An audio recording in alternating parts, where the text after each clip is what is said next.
want to bring somebody up to kind of give them a shot. And it's a good warm-up too for the big trips coming up.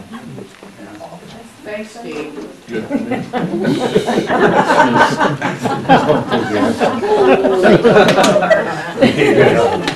January 16th through the 23rd is Steamboat. Dick Means is our trip chair.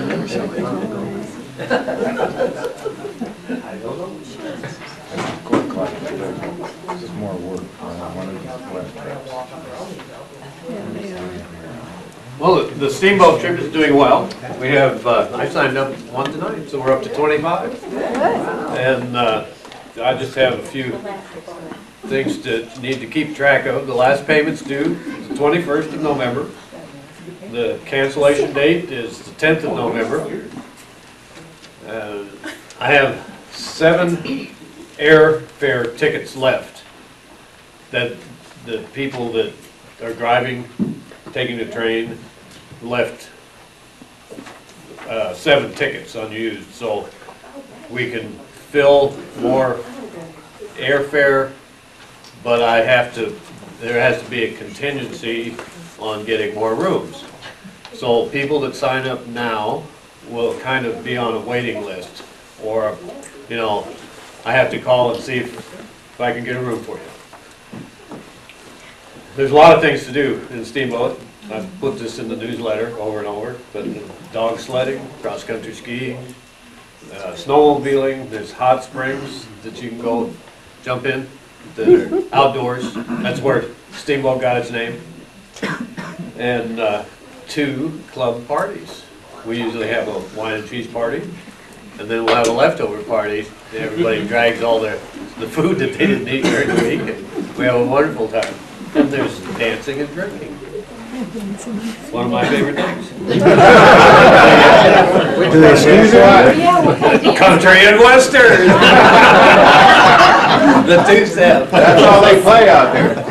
Well, you have to go into town. They're still bad on the mountain. They play reggae and other awful stuff. We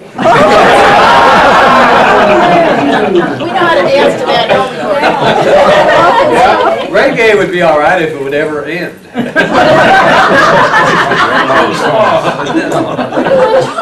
The people get up and leave and the band is still playing. I have some trail maps back there, lots of trail maps if anybody's interested in taking one home with them tonight. And the 13th of December, let's see. I have to put names on the airfare the 13th of December, so that would be the last time you can sign up to go if you want to fly. That's all. Come along, it's a wonderful place. Thanks, Dick.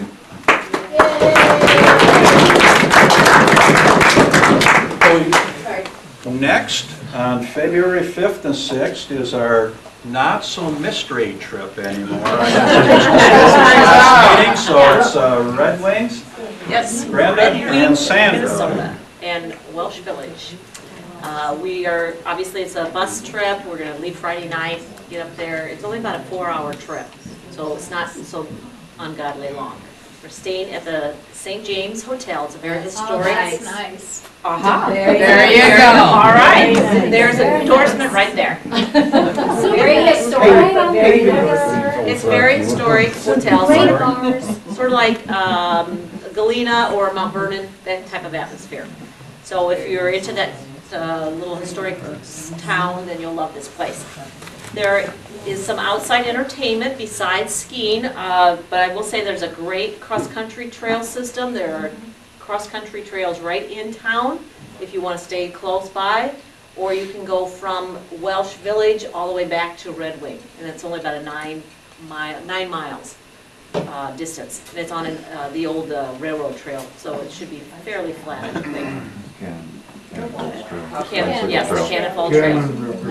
So anybody that's done that before, have you done that? I biked it, right? You biked it? Railroad back. It's like, what, 14 miles or so? Yeah. And then of course Welsh for the downhill. A lot of us are familiar with Welsh Village. A lot of different skiing for all abilities. But besides the skiing, we've got some other entertainment values here. For the non-skiers, I have planned a driving tour using our bus. It'll be $3 per person. The tour guide will come to the hotel, get on the bus with us, take us around, be about a 45-minute to an hour trip. Also there, we can go to the casino, which is about 6.5, 7 miles away. They have a bowling alley there, live entertainment, 8 to 12 different restaurants, open 24/7.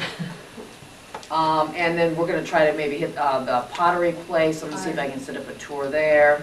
Sometimes they don't work on the weekends, so we might not be able to see them actually doing what they do unless we want to pay for that. So I'm going to wait till it gets a little bit closer to the time when we leave to see what kind of entertainment and different bars we can go to, later on in the evening. And then the other thing is, typical of one of these historic towns, there's lots of neat little restaurants and cafes and coffee shops. So we're going to get together a list and kind of some price options so people will have an idea of what, if they want to go here for dinner or where for dinner, what it's going to cost them and what to expect. So $235. Sign up. We have 15 people signed up. We need 25 people to make this a go proposition. So any questions, come back and see us. Okay, thanks. Thank you, Sandra.